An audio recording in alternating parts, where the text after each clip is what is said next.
Bienvenidos al podcast Cristianismo Historia. Te dejamos con la lectura del capítulo 7 del tomo 2 del comentario a los Romanos de Martyn Lloyd-Jones. Deseamos que sea para tu gozo. Capítulo 7. Que pagará a cada uno según sus obras, a los que por la paciente perseverancia en el bien hacer buscan la gloria, la honra y la inmortalidad, la vida eterna, pero a los que son contenciosos y no obedecen a la verdad, sino que obedecen a la injusticia, la indignación y la ira, la tribulación y la angustia, sobre toda alma de hombre que hace el mal. De los pocos primero, y también de los gentiles, pero la gloria, la honra y la paz, a todo hombre que hace el bien, a los pocos primero, y también a los gentiles. Romanos 2, 6-10. En nuestro último estudio estábamos considerando los términos reales que Pablo utiliza en estos versículos. Es su cuarto argumento con los judíos en particular, que no tienen clara esta doctrina de la ira de Dios y la justificación por la fe, y el principio que está estableciendo es el que establece en el versículo 6. Que Dios dará a cada uno según sus obras. Hemos visto cómo divide a la humanidad en dos grupos, según sus obras, y hemos considerado lo que dice en detalle sobre el carácter, la naturaleza, de estos dos grupos y los correspondientes destinos que se pronuncian sobre ellos. Ahora debemos proceder a considerar la doctrina que está involucrada aquí. Como he dicho, es un punto muy importante, y uno que ha sido frecuentemente malinterpretado. ¿Qué es exactamente lo que Pablo enseña aquí? Su afirmación categórica es que Dios pagará a cada hombre según sus obras. Si esto es así, ¿no es esto una clara enseñanza de la justificación por las obras? ¿Está enseñando aquí que nos salvamos por lo que hacemos, por nuestras acciones? Eso es lo que muchos, por desgracia, han estado tentados a decir, y, de hecho, han dicho y enseñado. Es inútil discutir, dicen, la declaración del versículo 6 es perfectamente clara, que dará a cada uno según sus obras. No se puede eludir eso, y cualquier cosa que se diga al respecto es solo una opinión. Aquí está la escritura y debes tomarla como es, y aceptarla sin importar lo que haga a tus puntos de vista y a tu teología. ¿Cómo respondemos a eso? Como digo, se trata de un asunto importante aunque solo sea desde el punto de vista de la exposición de las escrituras, un asunto de importancia para todos nosotros al leer nuestras escrituras. Por supuesto, lo que podemos decir de inmediato es que tal sugerencia es completamente imposible porque el propósito de Pablo, en esta misma sección es demostrar que ningún hombre puede ser justificado por las obras, comienza, recuerdan, en el capítulo 1, versículo 18, y vimos que desde ese punto hasta el capítulo 3, versículo 20. El apóstol realmente está tratando con un solo gran tema. Todo es una elaboración de ese versículo 18 en el primer capítulo. Y vimos, además, que escribió ese versículo porque se desprendía necesariamente de lo que acababa de decir en los versículos 16 y 17, porque no me avergüenzo del Evangelio de Cristo, pues es poder de Dios para salvación de todo aquel que cree, del judío primero, y también del griego. Porque en él, en este Evangelio, se revela la justicia de Dios de fe en fe, como está escrito, el justo vivirá por la fe. Y luego, Pablo continúa, porque la ira de Dios se revela, ya se ha revelado, desde el cielo contra toda impiedad e injusticia de los hombres, que detienen la verdad con injusticia, y luego procede a probarlo.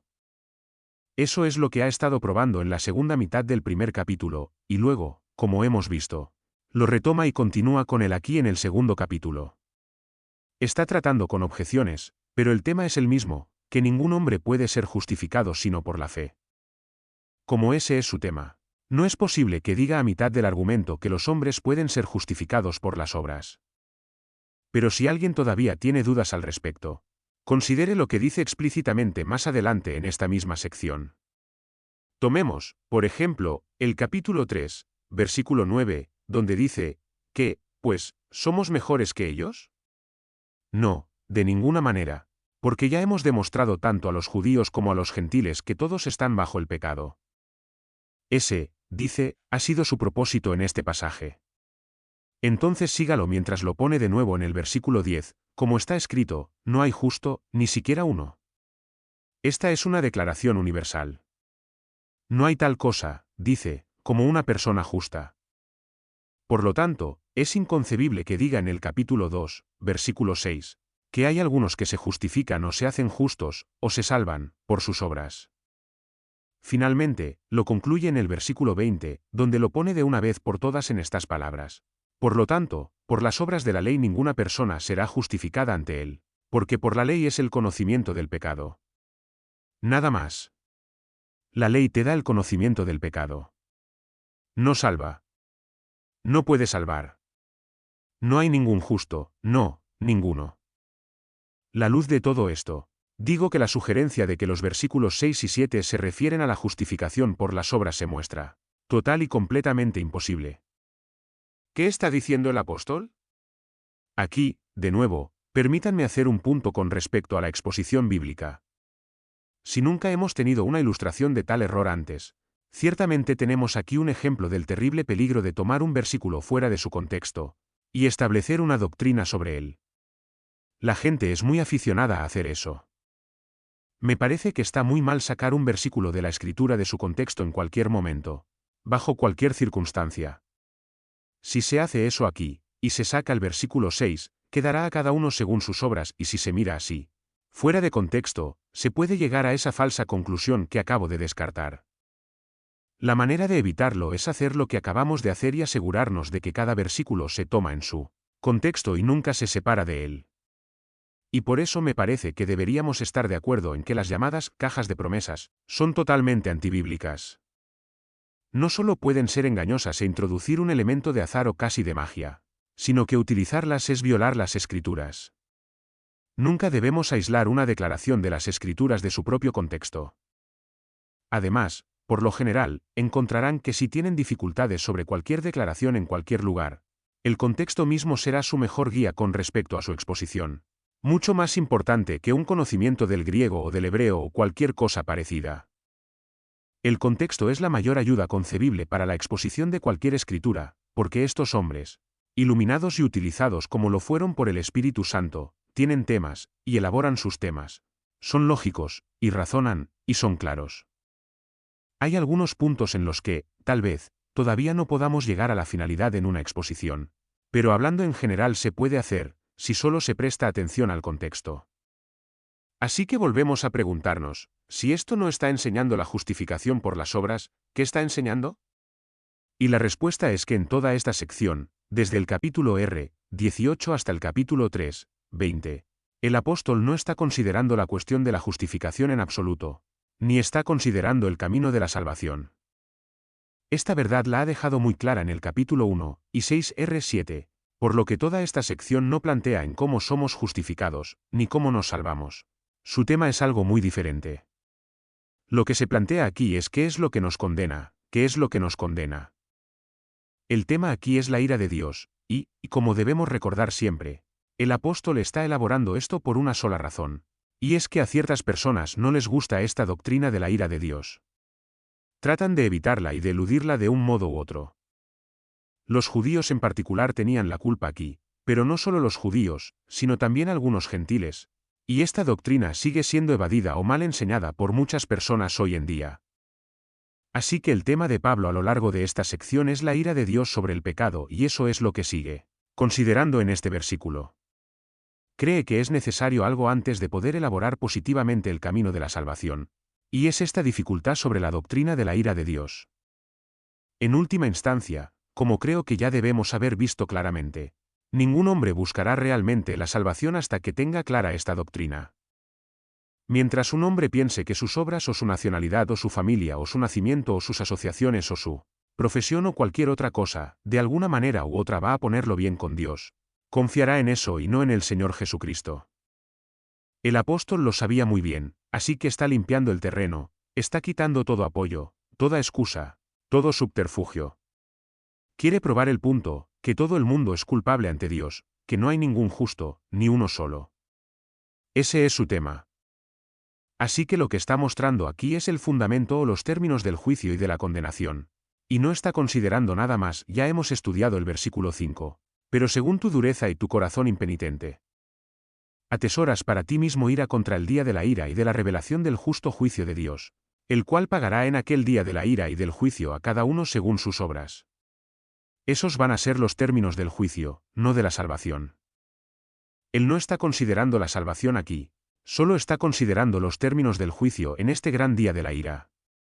Y lo que les está diciendo es que en ese día no se considerará nada más que las obras del hombre. Es inútil que alguien dé un paso adelante y diga, pero yo soy judío. La pregunta es, ¿cuáles fueron tus obras? Es inútil decir, yo era un gentil.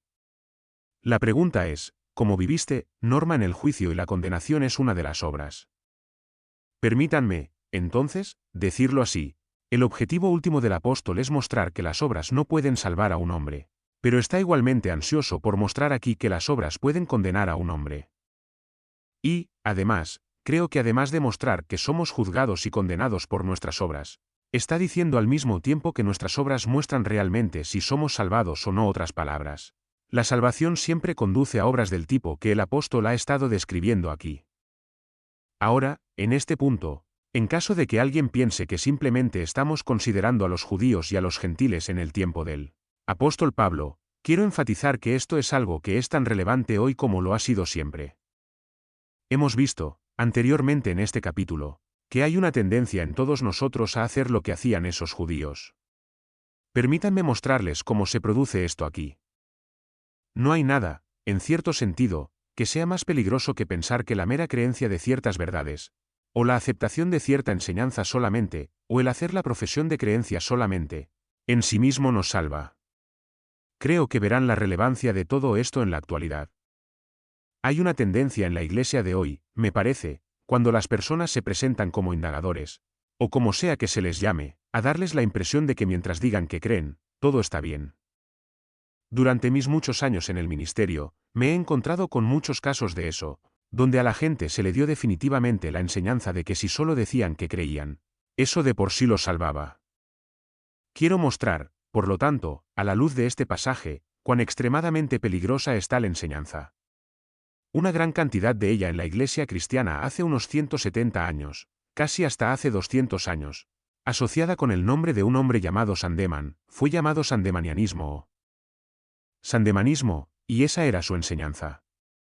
Solían tomar ese versículo del capítulo 10 de Romanos, que si confiesas con tu boca, serás salvo, y enseñaban que la manera de ser salvo, por lo tanto, era confesar con la boca al Señor Jesús. No te preocupes por tus sentimientos, decían. No te preocupes por nada. La Escritura dice que si lo dices, te salvas. Así que, ahora hay una tendencia, me parece, a revivir esa penosa herejía sandemaniana, y a decirle a la gente, oh, no te preocupes por tus sentimientos, no te investigues en absoluto. Todo lo que tienes que hacer es decir, sí, yo creo eso, y todo está bien. Pero toda la enseñanza de Pablo aquí contradice eso y nos muestra su terrible peligro. En otras palabras, debemos dar todo el peso a todas las declaraciones de las Escrituras sobre las obras. Permítanme recordarles algunas de ellas. Fue nuestro Señor mismo quien dijo, en Mateo 7, 21, no todo el que me dice, Señor, Señor, entrará en el reino de los cielos, sino el que hace la voluntad de mi Padre que está en los cielos. Permítanme repetir, esas son las palabras del propio Señor Jesucristo. Y eso no era solo una enseñanza para los judíos antes de que rechazaran el reino, sino que es la enseñanza para todos los cristianos de todos los tiempos. Al final del Evangelio de Mateo encontrarán que Él les dijo que fueran y discipularan a todas las naciones, enseñándoles a observar todo lo que les he mandado, y las palabras de nuestro Señor son tan aplicables hoy como lo fueron entonces. O tomemos de nuevo Mateo 16, 2-7, porque el Hijo del Hombre vendrá en la gloria de su Padre con sus ángeles, está hablando del juicio, y entonces pagará a cada uno según sus obras. Ahí, como ves, encontramos a nuestro Señor diciendo lo mismo que el apóstol Pablo nos dice aquí, pero luego, por supuesto, está la tremenda declaración que se hace en el tercer cuadro de Mateo 25, 31-46 al que ya me he referido. Cuando el Hijo del Hombre venga en su gloria, y todos los santos ángeles con él, se sentará en el trono de su gloria, y delante de él se reunirán todas las naciones, y separará a los unos de los otros, como el pastor separa las ovejas de los cabritos, y pondrá las ovejas a su derecha, y los cabritos a la izquierda. Entonces el rey les dirá a su derecha, venid, benditos de mi Padre, heredad el reino preparado para vosotros desde la fundación del mundo, porque tuve hambre, y me disteis de comer, tuve sed, y me disteis de beber, fui forastero, y me acogisteis, estuve desnudo, y me vestisteis, estuve enfermo, y me visitasteis, estuve en la cárcel. y vinisteis a verme. Obviamente, no eran naciones enteras las que hacían todo esto, eran individuos, como ya hemos visto. Entonces los justos le responderán diciendo, Señor, cuando te vimos hambriento y te dimos de comer, o sediento y te dimos de beber? Cuando te vimos forastero y te acogimos, o desnudo y te vestimos? ¿O cuando te vimos enfermo, o en la cárcel, y vinimos a ti? Y respondiendo el rey, les dirá, en verdad os digo que en cuanto lo hicisteis a uno de estos mis hermanos más pequeños, a mí me lo hicisteis. Entonces les dirá también a los de la izquierda, apartaos de mí, malditos, al fuego eterno, preparado para el diablo y sus ángeles, porque tuve hambre, y no me disteis de comer, tuve sed, y no me disteis de beber, fui forastero, y no me hospedasteis, estuve desnudo, y no me vestisteis, enfermo, y en la cárcel, y no me visitasteis. Entonces también le responderán, diciendo, Señor, cuando te vimos hambriento, o sediento, o forastero, o desnudo, o enfermo, o en la cárcel, y no te servimos. Observa que le llaman Señor, se creían creyentes, estaban interesados. Entonces le responderá diciendo, en verdad os digo que en cuanto no lo hicisteis con uno de estos más pequeños, no lo hicisteis conmigo, y estos irán al castigo eterno, pero los justos a la vida eterna. Ahora, ahí está la enseñanza una vez más. Y de nuevo encontrarás personas que tratarán de encontrar la doctrina de la justificación por las obras también en ese pasaje. Seguramente, dicen, es un asunto puramente de obras. Ahora bien, tal interpretación sugiere que la Escritura se contradice en blanco con la Escritura, y no hay necesidad de volver a caer en tal error y herejía. Hay una explicación perfectamente sencilla. Las tres parábolas de Mateo 25 son parábolas en relación con la profesión. Y lo que nuestro Señor está enseñando allí es que no tiene sentido decir, Señor, Señor, a menos que tu vida corresponda a la suya. Hay ciertas obras que siempre caracterizan a los que han nacido de nuevo del Espíritu, y si las obras no están ahí, no sirve de nada decir, Señor, Señor, no servirá de nada. Esta cuestión de las obras es esencial en el asunto del juicio. Apóstol Pablo pone la misma cosa positivamente en Efesios 2, 10, donde dice, porque somos hechura suya, creados en Cristo Jesús, su hechura, vivificados, resucitados con Cristo de entre los muertos, en los lugares celestiales, creados en Cristo Jesús para buenas obras, que Dios dispuso de antemano que anduviéramos en ellas. O escúchalo escribiendo a Tito, donde lo pone así, la gracia de Dios, que trae la salvación, se ha manifestado a todos los hombres, enseñándonos que, renunciando a la impiedad y a los deseos mundanos, vivamos en este mundo sobria, justa y piadosamente, aguardando la esperanza bienaventurada y la manifestación gloriosa del gran Dios y Salvador nuestro, Jesucristo, que se entregó a sí mismo por nosotros. ¿Por qué? ¿Para qué podamos seguir pecando e ir al cielo? No, para redimirnos de toda iniquidad, y purificar, separar, para sí un pueblo propio, celoso de las buenas obras. Esto habla, exhorta y reprende con toda autoridad. Que nadie te desprecie, Tito 2, 11 a 15. Entonces hay que recordar lo que dice Santiago en su epístola, así pues, dice, la fe, si no tiene obras, está muerta, estando sola. También dice, ¿crees que hay un solo Dios? ¿Haces bien? También los demonios creen y tiemblan, Santiago 2, 17,19. El mismo punto, ya ves, que simplemente decir que crees, sin nada más para apoyarlo o demostrarlo, no tiene ningún valor. Además, Juan, el apóstol del amor, como le gusta llamarlo, lo dice con mucha fuerza. Su primera epístola dice, si decimos que tenemos comunión con Él, y andamos en tinieblas, mentimos y no hacemos la verdad, 1 Juan 1, 6. En el capítulo 2, 4 es aún más contundente, el que dice que lo conozco, y no guarda sus mandamientos, es un mentiroso, y la verdad no está en él, una de las afirmaciones más fuertes de toda la Escritura. Así es como el apóstol Juan predicaba la santificación, como ves. No apeló a la gente para que aceptara algo que podía ser dado como un regalo, dijo, si dices que lo conoces, y no guardas sus mandamientos, solo tengo una cosa que decirte, eres un mentiroso. En otras palabras, las Escrituras del Nuevo Testamento nos enseñan en todas partes que no hay mayor peligro que enfrente a cualquiera que haga una profesión de la fe cristiana, que lo que se llama antinomianismo. ¿Y qué significa eso? Significa que uno se apoya en el hecho de hacer declaraciones, y las divorcia de su vida. Es la tendencia a decir, bueno, por supuesto, mientras sea salvo no importa lo que haga. Antinomianismo. Antiley, anti toda la concepción de los mandamientos y de hacer la voluntad de Dios, y de realizar las buenas obras para las que Él nos ha creado o, para ponerlo en su vestimenta más moderna. No hay nada, seguramente, que sea más peligroso para el alma que lo que podemos llamar un credo simplista. Y ya ven cómo esto afecta a todas nuestras ideas de evangelización. Si estamos tan ansiosos por hacer que la gente pase, como decimos, en lugar de dejar que el Espíritu Santo haga su propio trabajo, tendemos a decir, pero mira aquí. Es bastante simple, aquí, ves, la Escritura dice que si crees eres salvo. ¿Cree usted? Sí. Muy bien, estás salvado, todo está bien. Pero puede estar todo mal. Puede estar terriblemente mal. Y puede ser algo muy peligroso decirle eso a un alma. Y darle a la gente la impresión de que porque ha dicho que cree y acepta, todo está bien. Hay un sentido en el que tenemos que decirles eso, pero no debemos detenernos en eso. Debemos continuar, debemos decir, toda tu buena vida y todas tus obras no pueden salvarte. Tienes que ver eso, y tienes que admitirlo ante ti mismo y ante Dios. Tienes que ver que solo puedes ser salvado por el Señor Jesucristo y que su método de salvación es este. Él obra en ti a través del Espíritu Santo, y el Espíritu Santo actuará en ti. Hará nacer un hombre nuevo dentro de ti, implantará un nuevo principio de vida en ti, y eso empezará a manifestarse. En otras palabras, nunca debemos detenernos en la simple creencia, sino que siempre debemos hacer hincapié en la regeneración, en el renacimiento, en el hombre nuevo. De lo contrario, me parece que estamos dejando a las almas en una posición muy peligrosa. Por lo tanto, yo diría que parte de lo que el apóstol está diciendo aquí es lo siguiente. No sirve de nada que los judíos digan, soy unos cuantos y por lo tanto estoy bien. No, sus obras van a decidir si están bien o no. Es inútil que un hombre venga en esta era cristiana y diga, pero soy un miembro de la Iglesia, y siempre he dicho que creía estas cosas.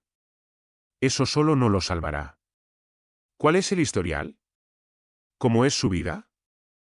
Ya hemos considerado lo que Pablo nos ha dicho acerca de estas obras, la perseverancia paciente en el bien hacer, la búsqueda de la gloria y la honra y la inmortalidad, y, como lo expresa de nuevo en el versículo ro, a todo hombre que obra el bien. Por lo tanto, podemos decirlo así, no hay ninguna contradicción, obviamente, entre el apóstol Pablo y el apóstol Santiago, ambos dicen lo mismo, pero lo ven desde un ángulo ligeramente diferente. Sin embargo, aquí, en este segundo capítulo, me parece que el apóstol Pablo está diciendo precisamente lo que Santiago dice en el segundo capítulo de su epístola. Pablo se preocupa, en última instancia, de mostrar que ningún hombre puede justificarse por sus obras. El método de salvación es la justificación solo por la fe, sí, pero el apóstol también está muy interesado en que veamos que la fe es una fe real, y la fe siempre lleva a las obras, exactamente como dice Santiago, la fe sin obras está muerta, como el cuerpo sin el espíritu está muerto, así también la fe sin obras está muerta. Es la cosa más simple del mundo para un hombre decir, yo creo todo eso. He conocido a hombres que han dicho que lo creían y que vivían en la embriaguez. He conocido a hombres que vivían en adulterio, y que seguían en adulterio, diciendo que lo creían todo. Sin embargo, todo lo que tenían era una aprehensión intelectual de ello. Pero la Escritura habla muy claramente de tales personas. El apóstol Juan dice que tal hombre es un mentiroso. En otras palabras, si esta nueva vida está en nosotros se mostrará, habrá una perseverancia paciente en el bien hacer. El hombre que ha nacido de nuevo es un hombre que, aunque débilmente, busca sin embargo la gloria y el honor y la inmortalidad. En su insensatez, puede recaer a veces, puede permitir que el mundo lo atraiga por un momento, pero la tendencia de su vida es buscar la gloria, el honor y la inmortalidad. Podemos probar nuestra fe por esto. Estas son las obras que van a contar. No seremos juzgados en el juicio por un estándar de perfección absoluta, obviamente no. Pero lo que se buscará, lo que se esperará de nosotros, es este tipo de trabajo que es siempre el resultado de la salvación. Así que el apóstol, me parece, está haciendo estas dos cosas al mismo tiempo. Su objetivo primordial es mostrar que el juicio se hace siempre en función de las obras, y con ello va a demostrar que no hay ningún justo, que todos están bajo condena, porque todos han pecado. Pero al mismo tiempo existe ese otro sentido, que evitamos por nuestra cuenta y riesgo, en el que enseña, como lo hacen las otras escrituras que he citado, tan clara y llanamente, que a menos que tengamos alguna evidencia de vida nueva dentro de nosotros, estamos en una posición sumamente peligrosa. El hecho de que una vez hayamos dicho, creo, acepto, no es suficiente. Si somos salvos, somos regenerados. Y no puedes tener la nueva vida de Dios en ti sin que te lleve a ciertos resultados. Como hemos visto, el apóstol lo expresa de forma muy concreta, porque hemos sido creados en Cristo Jesús para buenas obras, las cuales Dios dispuso de antemano para que anduviéramos en ellas. Efesios 2, 10. Así que vuelvo a lo que he dicho antes, lo que nos preguntamos es precisamente esto: ¿busco la gloria, el honor y la inmortalidad? ¿Qué es lo más importante en mi vida? ¿Qué es lo que quiero? ¿Hacia dónde me dirijo? Esas son las preguntas. Hay personas que dicen creer, y son miembros de iglesias, pero parecen vivir vidas mundanas. Según una perspectiva mundana, sus intereses parecen ser los del mundo. Uno casi se escandaliza cuando descubre que están en un lugar de culto ocasionalmente. En otras palabras, no hay evidencia en la vida. Y esa evidencia se buscará en el día del juicio. Esto completa nuestra consideración de esta sección, que va desde el versículo 6 hasta el 10. Y esto nos lleva inevitablemente a la siguiente sección que debemos estudiar. Y esto, como verán, nos lleva inevitablemente a la siguiente sección, que debemos estudiar. Pero era necesario que enfatizáramos la enseñanza que hemos estado considerando debido a los terribles peligros que conlleva cualquier malentendido de la misma. No olvidemos, pues, lo que las Escrituras dicen sobre las obras, incluso para el creyente.